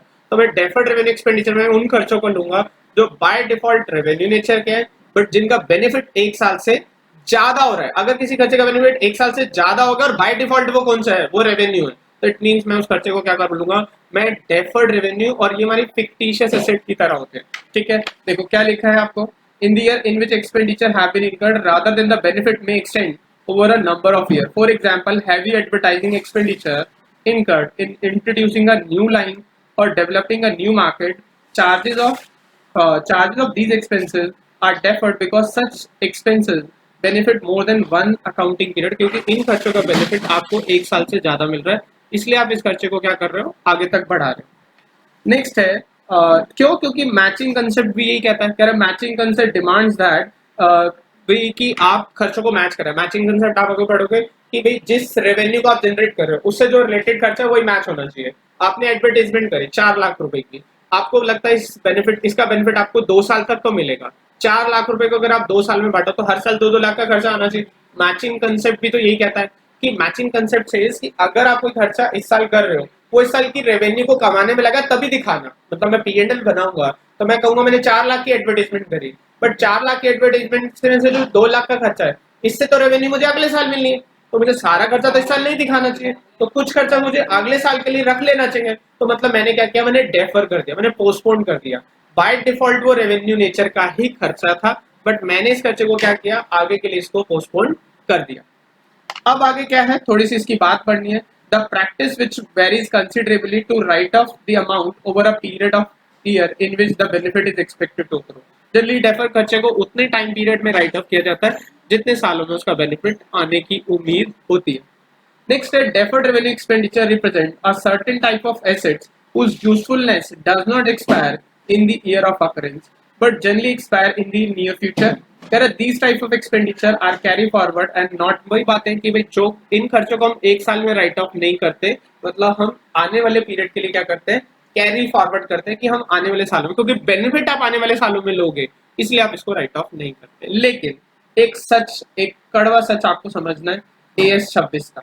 AS 26 मुझे क्या कहता है, अभी तक तो मैं बात कर रहा हूँ अभी तक कि अगर किसी खर्चे का बेनिफिट एक साल से ज्यादा मिलेगा तो मैं उसको क्या करूंगा, मैं उसे डेफर कर दूंगा और बैलेंस शीट में क्या दिखा दूंगा, एसेट्स में दिखा दूंगा, और इसको हम फिक्टिशियस एसेट बोलते हैं। जब हम AS 26 पढ़ेंगे, AS 26 किस चीज का है, this is for intangible assets. मतलब इनटैंजिबल एसेट्स की मतलब बुक्स में कैसे रिकॉर्डिंग होती है, गुडविल, पेटेंट्स, कॉपीराइट, तो फिक्टिशियस एसेट्स के लिए वो AS 26 कहता है ऐसी कोई एसेट को हम बुक्स में नहीं दिखा सकते। तो क्या जो हम पढ़ रहे हैं डेफर्ड रेवेन्यू, अभी तो हम कह रहे हैं डेफर्ड रेवेन्यू हम बैलेंस शीट में एसेट्स में दिखा सकते हैं। AS 26 क्या कह रहा है, AS 26 intangible asset does not accept the view, और उनका जो पैरा 56 है, पैरा 56 याद रखना है आपको, expenditure incurred to provide the future economic benefit to an enterprise that can be recognised as an expense when it is incurred. Expenditure incurred on scientific research is recognized as expense when it is incurred. In short, whole of the expenditure is treated as expense in the current year only, will not be proportionately। मतलब AS 26 कहता है आप ऐसा नहीं कर सकते क्योंकि इस टाइप की एसेट्स को हम बैलेंस शीट में अलाउ नहीं करते। तो मेरे सामने प्रॉब्लम आती है कि एक तो कंसेप्ट कह रहा है कि यस आप डेफर करके आप इसको एसेट्स में दिखा सकते हो, जबकि AS 26 इस व्यू को नहीं मानता। वो कहता है ऐसा कोई डेफर करने का कंसेप्ट होता ही नहीं, आपको लगता भी है अगर ऐसा बेनिफिट मिलेगा तो भी आप उसे पहले सर, क्योंकि आपकी फिक्शन है, प्रैक्टिकली इसके लिए आपके पास कोई स्ट्रॉन्ग एविडेंस नहीं, आपके आपको बेनिफिट मिलेगा ही। मैंने फर्नीचर खरीदा, फर्नीचर मेरे पास है, इसका एविडेंस है कि ये 2-3 साल चलेगा, ठीक है, लेकिन ऐसे खर्चों में तो हम फिक्शन लगाते हैं। तो AS 26 इस व्यू को नहीं मानता। तो क्या मैं ऐसा मानूं कि अभी तक जो हम पढ़ रहे थे वो गलत था? Answer is wrong. मैं आपको बताता हूँ कि जो अकाउंटिंग स्टैंडर्ड्स हैं, जब आप इंटर में आप आओगे तो अकाउंटिंग स्टैंडर्ड जब आप शुरू करोगे तो आप अकाउंटिंग स्टैंडर्ड जब पढ़ोगे AS जो आप अप्लाई करते हो, जैसे आपने 12th में AS पढ़ा था, AS 3 कैश फ्लो स्टेटमेंट, जैसे मैं आपको AS 2 पढ़ा रहा हूँ, AS 16 की बात अभी मैंने करी कि 16 बोरिंग कॉस्ट है। एक्चुअली अकाउंटिंग स्टैंडर्ड आपको गाइडलाइंस, आपको वो रूल्स प्रोवाइड करते हैं जिनसे इंडिया में बुक्स बनती है। लेकिन एप्लीकेशन की बात करूँ तो एप्लीकेबिलिटी हर एक कंपनी, हर एक बिजनेस पे अकाउंटिंग स्टैंडर्ड एप्लीकेबल नहीं होते। There is a threshold limit, एक टर्नओवर क्राइटेरिया, एक कैपिटल क्राइटेरिया होता है। अगर आप उसको मैच करते हैं तो आप AS लगते हैं, अदरवाइज आप AS अप्लाई नहीं होते। हर मतलब जैसे एज ए चार्टर्ड मुझे उन AS को फॉलो करना है, किसी की बुक्स बना रहा हूँ, लेकिन अगर वो बिजनेस छोटा हुआ तो मेरे पास कोई लीगली मतलब कोई ऐसी कोई स्टैट्यूटरी कंप्लायंस नहीं होती कि मुझे उन AS को फॉलो करना ही करना है। तो सपोज करो मेरे बिजनेस की सेल 60-70 लाख रुपए ही है, तो उस केस में मेरे पास किसी भी AS की कंप्लायंस की बात नहीं होगी, मतलब कोई भी AS में अप्लाई नहीं करूंगा। मतलब AS कंप्लायंस कहाँ स्टार्ट होती है, जहां पर आपकी एक मिनिमम टर्नओवर क्राइटेरिया को आप मैच करते हो। तो AS 26 की भी एक टर्नओवर क्राइटेरिया है, उसको अगर आप मैच करते हो, मतलब AS की क्राइटेरिया, मैं AS 26 की बात नहीं करूंगा, मैं AS की बात करूंगा कि AS की अपनी एक टर्नओवर क्राइटेरिया होती है, अगर आप वो मैच करते हैं तो ही आप AS लगते हैं। तो सपोज करो मेरे पे कोई AS नहीं लगता, तो मैं अपनी बैलेंस शीट में ऐसे खर्चों को डेफर करके दिखा सकता हूँ। बट अगर मुझ पे AS 26 लगेगा तो फिर डेफर नाम का कोई कंसेप्ट नहीं होता, आप डेफरमेंट कर ही नहीं सकते। तो इसका मतलब अगर आप रिलायंस की बात करो, रिलायंस में ऐसे एसेट्स नहीं होते, वो फिक्टिशियस एसेट्स को बुक्स में दिखाने की बात नहीं करता। वो कहता है कि ऐसे खर्चे जिनकी आपकी एक फिक्शन है कि आपको बेनिफिट देंगे, आप उसको उसी साल में सारा राइट ऑफ करोगे, हम उसे डेफर करने नहीं देंगे। तो ध्यान रखना, कंपनीज एक्ट 2013 भी इसी बात की बात करता है, शेड्यूल 3 में जो बैलेंस शीट के फॉर्मेट दिए, और आपका AS 26 भी इसी बात को करता है। लेकिन अगर आप पे AS की कंप्लाइंस नहीं होती, मतलब आप पे AS अप्लाई नहीं होते, तो फिर आप क्या कर सकते हो, आप अपने खर्चे को बैलेंस शीट में डेफरेंस मतलब डेफर करके दिखा सकते हो।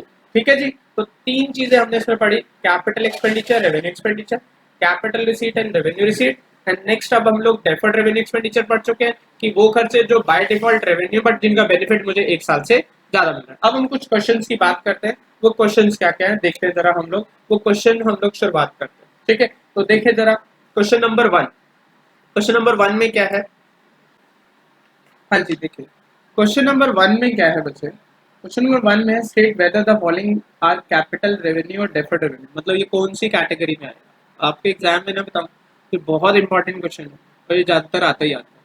ट्रू फॉल्स बेस आ जाएगा, या तो क्लासीफाई करने के लिए आ जाएगा, या वो कहेगा कि ये खर्चा कैपिटल रेवेन्यू, इस पे ट्रू फॉल्स वाली बात आती है। अगर मैं बात करूँ पहला वाला, जो पहला खर्चा है, कह रहे carriage of ₹7500 spent on machinery purchase and install, machinery खरीदी है और उसको मतलब मशीनरी परचेज करने पे ही होगा, इंस्टॉलेशन का खर्चा है।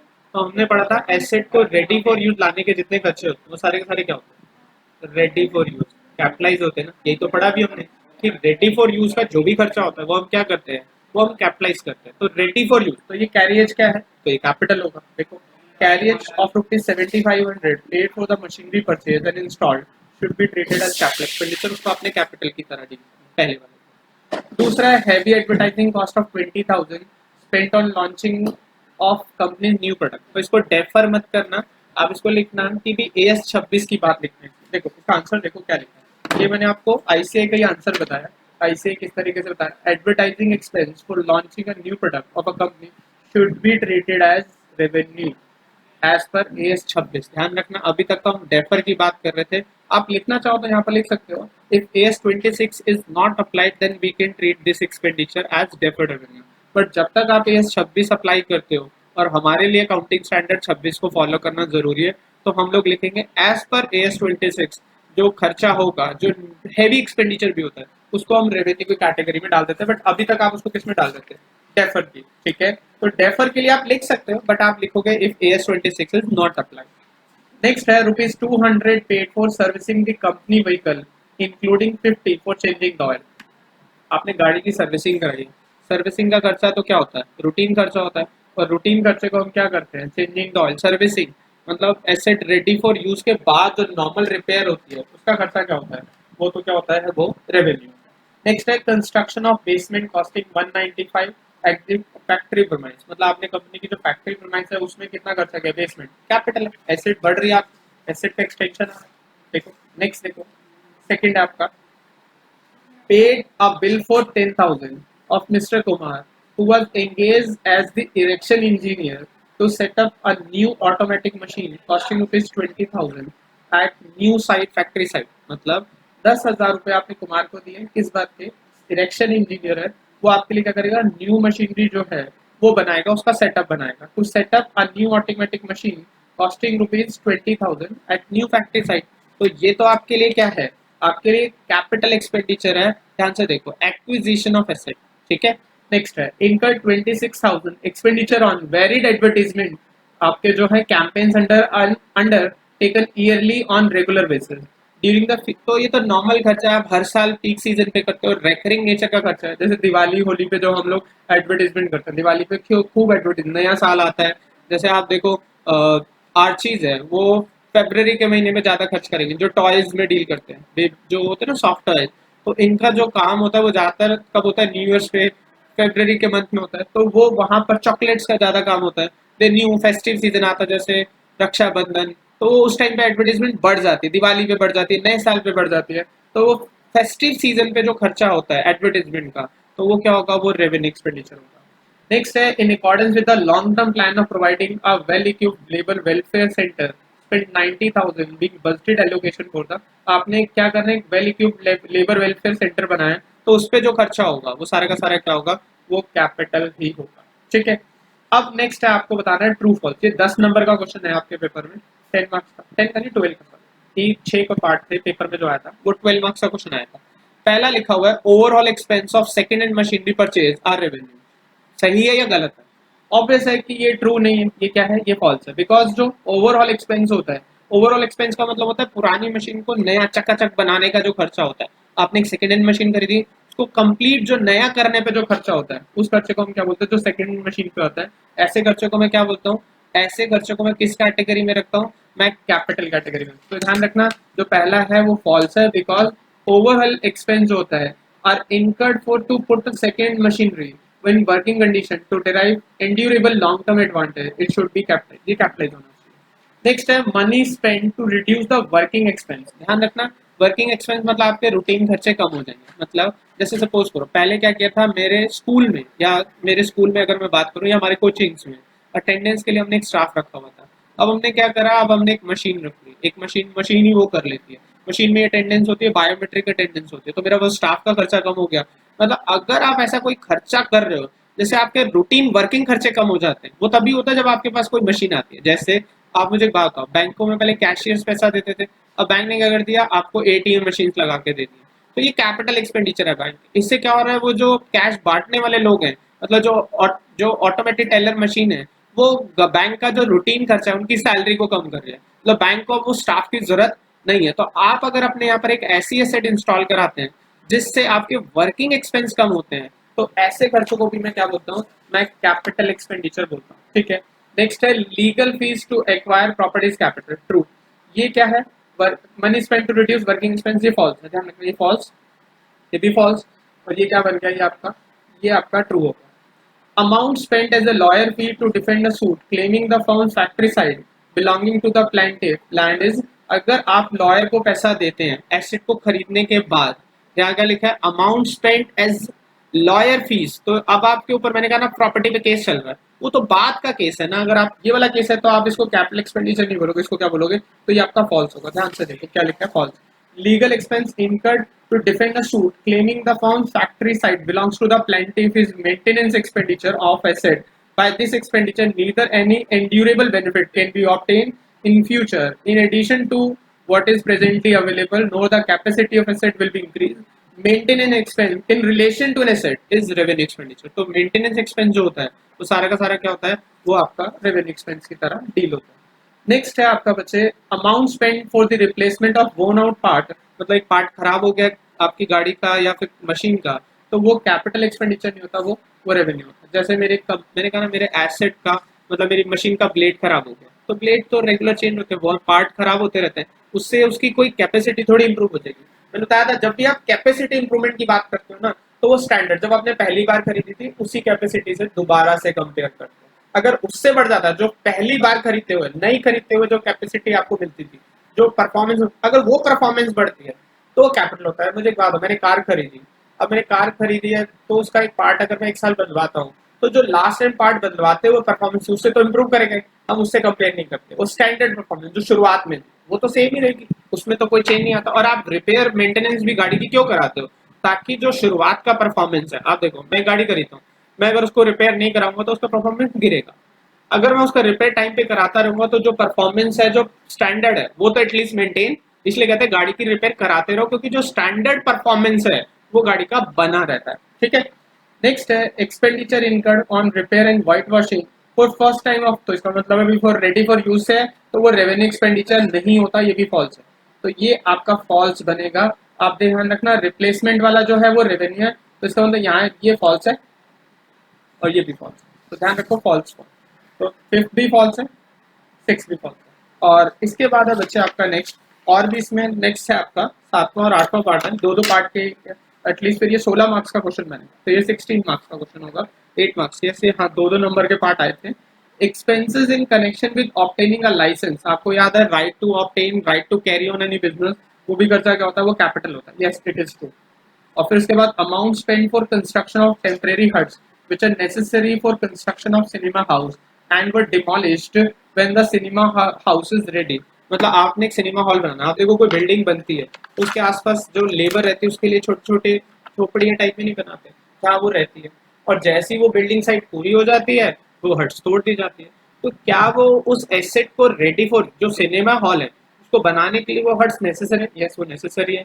तो क्या वो उसकी कॉस्ट में जुड़नी चाहिए? यस, वो उसकी कॉस्ट में जुड़ती हैं और वो कैपिटल एक्सपेंडिचर का पार्ट होंगी। मतलब जब हम उस बिल्डिंग की, उस सिनेमा हॉल की बिल्डिंग की कॉस्ट निकालेंगे तो ये हट्स पे जितना हमारा पैसा खर्च हुआ होगा हम उसकी कॉस्ट में उसको ऐड कर देंगे। ध्यान रखना, तो ये आपके लिए क्या है, ये आपके लिए कैपिटल है, तो ये ट्रू है, तो ये सारे के सारे आपके ट्रू आ रहे हैं। ठीक है, अब एक क्वेश्चन मैं कराता हूँ जिसमें आपके पास रिसीट्स की भी बात हो, रिसीट्स भी कवर हो जाए आपकी।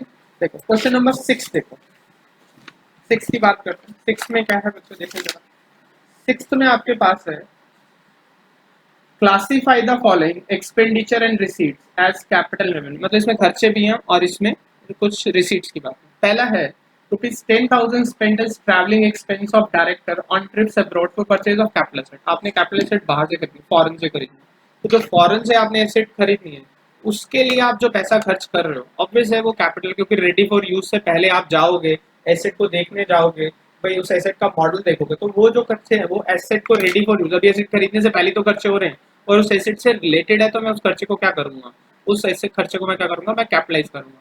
सपोज करो मैं एसेट के लिए फॉरेन जाता हूँ लेकिन मेरी बात वहां नहीं बनती, तो क्या ये अब्रॉड का खर्चा कैपिटलाइज होगा? तब नहीं होगा, तब तो ये रेवेन्यू एक्सपेंडिचर की तरह डील होगा। यस हाँ, बाद में मेरी डील पक्की हो जाती है और फिर मैं उस एसेट को बाय कर लेता हूँ तो ये कैपिटल एक्सपेंडिचर बनेगा। अदरवाइज इसको अगर हमारी डील क्रैक नहीं होती तो मैं रेवेन्यू एक्सपेंडिचर की तरह क्या करूंगा, मैं प्रॉफिट एंड लॉस अकाउंट में इस खर्चे को बुक कर दूंगा। ठीक है जी, यस। आगे देखो बच्चे, amount receive from trade receivable during the year. आपको डेटर से पैसा मिलता है, क्या डेटर से जो पैसा मिलता है वो रेकरिंग नेचर का होता है, routine normal course of business में होता है? आंसर इज यस, क्योंकि डेटर को आप सेल करते हो और सेल का पैसा आपके लिए रेवेन्यू रिसीट्स होता है, वो आपके लिए कैपिटल रिसीट्स नहीं होता। नेक्स्ट है amount spend on demolition of building to construct a bigger building. Yes, आपको एक एसेट एक्वायर करनी है, एक नई एसेट आपको बिल्डिंग बनानी है, तो पुरानी बिल्डिंग तोड़ने का जो खर्चा होगा वो नई एसेट को एक्वायर करने का खर्चा, पुरानी तोड़ोगे तो नहीं आएगी ना, that means it belongs to acquisition of new asset. That means जो पुराना डिमोलिशिंग का खर्चा है वो आपके लिए क्या बनेगा, वो आपके लिए कैपिटल एक्सपेंडिचर बनेगा और ये न्यू बिल्डिंग की कॉस्ट में ऐड होगा। Next, insurance claim receive on account of machinery damage by fire. ये आपका रेगुलर रिसीट नहीं है, आपकी मशीन बार बार डैमेज नहीं होती। इंश्योरेंस कंपनी से अगर आपको क्लेम मिलता है तो ये नॉन रेकरिंग आइटम, आपके नॉर्मल बिजनेस कोर्स के आइटम नहीं है, ये रूटीन रिसीट नहीं है। इसलिए मैं इस रिसीट को क्या करूंगा, मैं रूटीन रिसीट ना मान के इसको मैं क्या करूंगा, मैं इसे कैपिटल रिसीट, तो ये कैपिटल रिसीट है, ये आपका कैपिटल एक्सपेंडिचर है, ये रेवेन्यू रिसीट है और ये आपका कैपिटल एक्सपेंडिचर बनेगा। Is that clear? कोई डाउट बच्चे इसमें? ठीक है, एक क्वेश्चन और देखते हैं। हाँ जी, क्वेश्चन नंबर 7 देखो बच्चे, 7 है आपके लिए नया क्वेश्चन। देखो कह रहे are the following expenditure in capital nature. Capital in nature, क्या कैपिटल के हैं या नहीं? 7th क्वेश्चन में messrs ABC company runs a restaurant, वो रेस्टोरेंट चलाती है। They renovate some of the old cabins, उन्होंने अपने पुराने केबिन्स को रेनोवेट किया है।